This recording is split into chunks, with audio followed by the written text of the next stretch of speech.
Meu nome é Patrícia, tenho 33 anos, sou casada com Ricardo há 8 anos e tenho um filho de 5 chamado Mateus. Sempre fui do tipo que acreditava no amor para a vida toda. E acreditei que construir uma casa era também construir uma história juntos.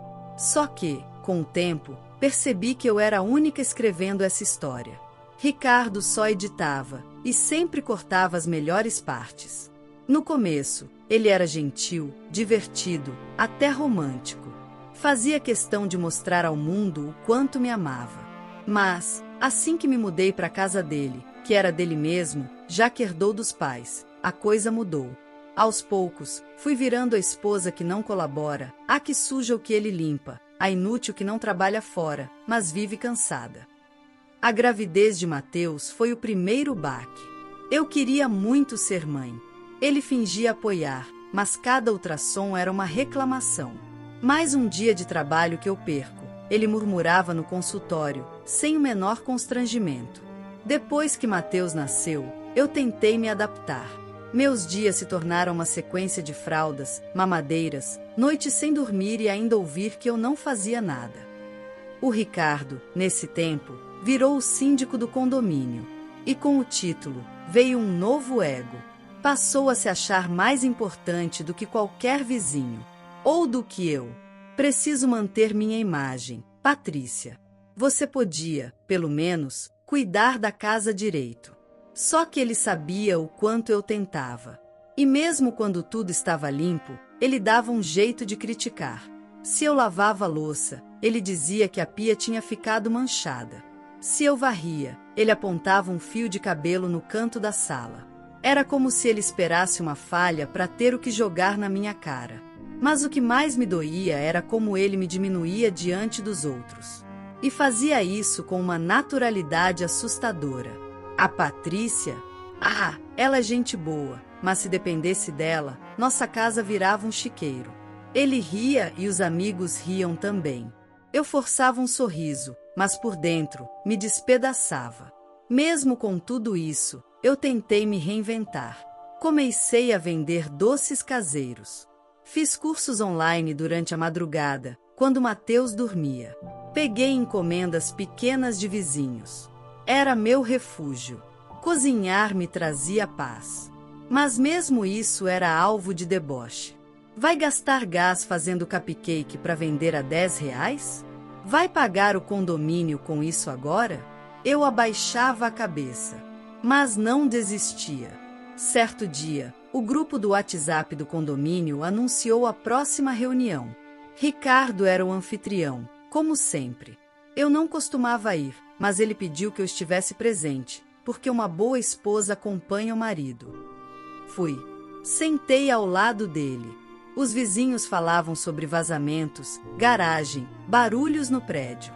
Até que uma moradora, Dona Lúcia, comentou algo como: Ricardo, parabéns. O prédio tá sempre limpinho. Espero que sua casa seja tão bem cuidada quanto as áreas comuns. Ele riu, mas, em vez de agradecer com educação, lançou a frase que me congelou. Só se for por milagre. Lá em casa é só eu que limpo. A Patrícia nem sabe pegar num rodo. As risadas foram quase automáticas. Algumas constrangidas. Outras, sinceras. Eu senti meu rosto queimar. Olhei pro chão, torcendo para alguém mudar de assunto. Mas ninguém defendeu. Ninguém questionou. E ele seguiu falando como se eu fosse um peso inútil. Ela vive cansada, mas o dia dela é só fazer brigadeiro. A casa é minha e quem carrega tudo nas costas sou eu. Foi ali que algo em mim estalou. Voltei para casa calada. Ele veio atrás, rindo, dizendo que era só brincadeira, que ninguém ali ligava para isso. Mas eu ligava. E muito. Naquela noite, abri meu notebook e revisei todo o material que tinha arquivado. Vídeos do meu trabalho, fotos do antes e depois da casa pós-limpeza, prints de elogios dos clientes, até mesmo comprovantes de renda dos doces que vendi nos últimos meses. Eu ia mostrar que não era incompetente. Só estava invisível. E mais, eu sabia que, entre os vizinhos, havia alguém que poderia ajudar a revelar o que ele tentava esconder. Um amigo de infância dele, hoje morador do mesmo prédio, que conhecia a verdadeira história da nossa rotina. E que estava cansado de vê-lo posar de santo. Eu não sabia ainda o que viria na próxima reunião. Mas já não era mais a mesma mulher que aceitava calada. Nos dias que se seguiram àquela humilhação pública, minha mente virou um campo de batalha. Eu tentava sorrir para o Mateus, manter a rotina da casa, mas por dentro, tudo em mim gritava. Aquela frase do Ricardo, dita com gosto, diante de todos, martelava como se tivesse sido tatuada no meu peito. Ela nem sabe limpar a própria casa. Não era só uma crítica. Era uma desmoralização. Um ataque à única coisa que ainda me dava um mínimo de dignidade.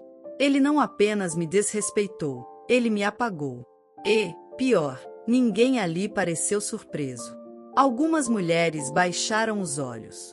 Outras riram, como se aquilo fosse normal. Talvez já estivessem acostumadas com esse tipo de ataque dos próprios maridos. Talvez achassem que eu merecia. Mas, dentro de mim, algo começou a se mexer. Uma mistura de dor, vergonha e uma centelha de indignação. Pela primeira vez em muito tempo, eu não chorei escondida no banheiro. Não.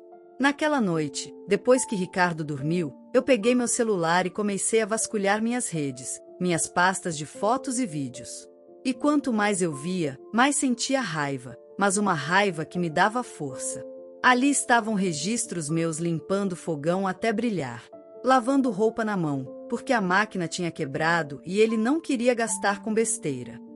Tinha vídeos meus organizando armário, fazendo marmitas semanais, cuidando de Mateus e preparando docinhos para as entregas, tudo na mesma manhã. E ninguém nunca soube disso porque ele fazia questão de abafar qualquer elogio ou comentário positivo que alguém fizesse a meu respeito. Ela só faz isso porque não trabalha de verdade, ele dizia. Pois bem, agora eu tinha provas. Mas não bastava juntar tudo, eu precisava mostrar. Mostrar de forma clara, impactante. Mostrar para quem realmente importava, as pessoas que ele convenceu a me desprezar. Foi aí que lembrei do Marcos, amigo de infância do Ricardo e morador do nosso prédio. Ele era um dos poucos que nunca tinha rido das piadinhas do meu marido. Sempre educado, até gentil comigo. Esperei o momento certo e o abordei no elevador, fingindo um assunto qualquer. Conversamos rápido, e eu o convidei para um café, em casa mesmo, durante a manhã em que o Ricardo sairia para trabalhar. Ele topou. No dia seguinte, Marcos chegou com seu notebook e aquele jeito tranquilo de sempre. Eu vi o que aconteceu na reunião. Ele começou, sem rodeios. E, sinceramente, foi nojento. Contei sobre minha ideia. Mostrar a verdade. Provar quem eu era de verdade. Ele me ouviu com atenção, e então sorriu. Eu te ajudo. Durante 3 noites, depois que Mateus dormia e a casa silenciava, eu e Marcos montamos uma apresentação. Ele me ensinou a organizar os vídeos, cortar os trechos certos, editar os áudios. Criamos até uma pequena narração com a minha voz, para acompanhar as imagens.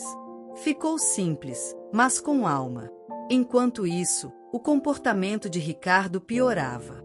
Talvez por ter gostado da repercussão da última reunião, ele parecia mais autoritário, mais debochado. Chegava tarde, largava as roupas no chão, reclamava da comida, mexia no celular o tempo todo. Uma noite, me viu limpando a escada do prédio, tarefa que ele mesmo deveria fazer como síndico, e disse, rindo: "Olha lá, tá querendo parecer útil agora?" Não respondi. Só anotei aquilo na memória. Quando Marcos finalizou o vídeo, assisti sozinha, na madrugada. Me emocionei. Era eu ali. A mulher que ele tentou apagar. A mãe que fazia o impossível para manter a dignidade da casa. A guerreira que não merecia ter sido humilhada. E ali estava também o meu grito. Silencioso, mas impossível de ignorar. Marcos sugeriu que eu solicitasse um espaço na próxima reunião de condomínio.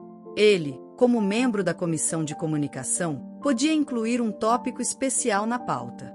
Não precisa explicar o motivo, Patrícia, ele disse. Só diga que quer apresentar uma proposta de melhoria. E foi o que fiz. Na semana da reunião, preparei tudo nos mínimos detalhes. Escolhi com cuidado a roupa, revisei cada frase da narração, testei o pendrive mais de uma vez. Estava nervosa, mas também determinada. Na noite marcada, entrei no salão com o coração disparado. Havia uns 20 moradores, incluindo algumas mulheres que tinham rido na reunião anterior. Ricardo estava no canto, conversando animadamente com 2 homens, todos segurando copos de refrigerante. Ao me ver, ele arregalou os olhos e cochichou algo. Um deles riu. Vai fazer faxina ao vivo? Um deles zombou. Sentei na frente. Quando o síndico atual, um senhor chamado Sérgio, anunciou os temas da noite, ele leu o item final. E por fim, a senhora Patrícia pediu um espaço para uma apresentação curta. 5 minutos. Apresentação de quê? Ricardo soltou, rindo. Deixa ela, Ricardo, disse Marcos, de maneira firme. Todos têm direito de se expressar aqui. Conectei o pendrive. Respirei fundo. Me levantei. Boa noite. Eu sou a Patrícia. E hoje, quero mostrar algo que vai além da limpeza. Quero mostrar quem eu sou. E o que muitos aqui nunca viram, mas sempre existiu. Apertei o play. Na tela, começaram a surgir imagens do meu dia a dia. Eu, limpando a cozinha. Organizava roupas. Dobrava os brinquedos do Mateus com carinho. Separava ingredientes, mexia doces, embalava com fitas coloridas. Os vídeos eram simples, mas carregados de verdade. De esforço. A narração com minha voz dizia: sempre me disseram que o que eu fazia não era trabalho. Mas trabalho é tudo aquilo que exige dedicação, entrega e amor. As pessoas começaram a se mexer nas cadeiras. Umas com vergonha, outras com surpresa. No final do vídeo, uma mensagem escrita: nem toda mulher é vista, mas toda mulher que luta merece ser respeitada. Quando a tela apagou, o salão ficou em silêncio. De repente, uma vizinha, Dona Norma, do bloco B, começou a bater palmas. Depois outra. E outra. E então, algo inesperado aconteceu. Marcos se levantou e disse, em voz alta: e só para completar, Ricardo, você me disse, semanas atrás, que nem louco casaria com uma mulher como a Patrícia, que ela só servia para limpar as coisas. Ele olhou em volta. Todos os olhos estavam em Ricardo agora. Mas sabe o que é loucura mesmo? Ter uma mulher como essa em casa e tentar esconder o brilho dela. Porque tem medo de parecer pequeno ao lado de alguém tão grande. Ricardo empalideceu. Tentou rir, mas ninguém riu junto. Ele levantou-se bruscamente e saiu do salão, sob um silêncio constrangedor. E ali, naquele instante, eu senti o peso que carregava nos ombros começar a se dissolver. Mas eu ainda tinha algo a dizer. Depois daquela noite da reunião, parecia que a casa tinha sido varrida por um vendaval silencioso. Não houve brigas nem gritos nos dias seguintes. Mas havia uma tensão densa, um silêncio carregado que dizia muito mais do que qualquer discussão. Ricardo mal me dirigia a palavra. Passava por mim como se eu fosse invisível. Só que eu não era mais. E isso parecia incomodá-lo. Mateus, por outro lado, me olhava diferente. Seus gestos estavam mais cuidadosos, os abraços mais longos, e ele até passou a me ajudar com pequenas tarefas da casa, como se, de algum modo, sentisse que aquele momento exigia união. Eu nunca tinha falado abertamente com meu filho sobre as humilhações que vivia, mas crianças percebem. E ele percebeu tudo. No terceiro dia, enquanto eu varria o corredor da sala, Ricardo explodiu. Então agora é isso? Vai posar de vítima? Vai me pintar como o carrasco da história? Ele gritou da porta, com os olhos cheios de raiva. Levantei os olhos devagar. Não preciso pintar nada, Ricardo. As palavras saíram da sua boca. E foram filmadas. Você foi o próprio autor da sua vergonha. Ele veio para cima de mim num impulso, mas parou a poucos passos. Foi o Marcos, né? Aquele vizinho metido a Salvador. Tá querendo bancar o herói, é? Não foi ele. Fui eu que pedi o vídeo. Fui eu que mostrei. Porque eu cansei de me esconder, de abaixar a cabeça, de aguentar você mentindo sobre mim em público. Ele pareceu surpreso com a firmeza da minha voz. Ficou uns segundos parado, como se estivesse reconhecendo uma mulher que não conhecia mais. Cê acha mesmo que vai conseguir seguir sem mim? Sem o meu dinheiro? Sem homem nessa casa? Debochou. Prefiro uma casa com menos dinheiro do que uma com menos dignidade. Aquilo pareceu ser um golpe. No dia seguinte, levei Mateus para a escola e fui direto ao centro da cidade. Tinha uma reunião com uma advogada indicada por uma das moradoras do prédio. Expliquei tudo. Contei sobre os anos de desvalorização, das tarefas nunca reconhecidas, das humilhações veladas e públicas. Ela ouviu em silêncio, depois me olhou firme e disse: "Você tem provas. E tem uma coisa ainda mais importante: coragem. A gente pode agir com isso." Voltei para casa sentindo pela primeira vez que eu tinha voz. E que ela estava sendo ouvida. Quando cheguei, encontrei Ricardo me esperando com 2 malas prontas. Fez uma encenação ridícula, dizendo que estava se afastando para refletir. "Vai refletir onde?" Perguntei. "Na casa da minha mãe. Ou talvez da minha prima. Aquela prima que te manda mensagem às 2 da manhã?" Ele desviou os olhos. "Não esperava que eu soubesse." "Faz o que quiser, Ricardo. Mas saiba, essa casa aqui não vai mais ser cenário do seu teatro." Depois que ele saiu, o alívio foi imediato. Sentei no chão da sala e chorei em silêncio. Não de tristeza, mas de libertação. Eu já sabia que não seria fácil, que os dias seguintes seriam duros, cheios de incertezas. Mas também sabia que, pela primeira vez em muitos anos, eu estava me escolhendo. Comecei a reorganizar minha vida. Fui atrás de pequenos cursos gratuitos online. Sempre gostei de confeitaria e resolvi tentar transformar isso em uma renda. Com o celular que antes só servia para responder às exigências do Ricardo, comecei a gravar vídeos ensinando receitas simples. A primeira, um bolo de cenoura que Mateus adorava. Postei. Tive 5 curtidas. E aquilo foi como um prêmio.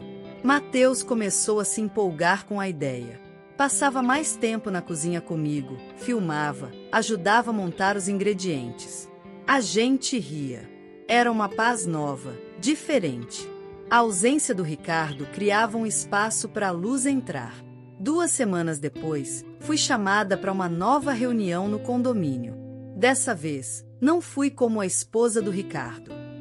Fui convidada oficialmente pelas moradoras para falar sobre as experiências vividas por mulheres que trabalham em casa e são invisibilizadas. Falei com o coração. Contei como tantas de nós somos tratadas como empregadas sem salário, sem reconhecimento. Como o machismo cotidiano se disfarça de piada, de comentário, de deboche. Muitas choraram. Outras vieram me abraçar depois. Dona Norma, a mesma que antes ria das piadas do Ricardo, me segurou pelas mãos e disse: "Eu nunca imaginei que você aguentava tudo aquilo calada. Obrigada por falar. Eu precisava ouvir." Nos dias seguintes, recebi mensagens de apoio, convites para aulas, parcerias. Minha página de receitas cresceu.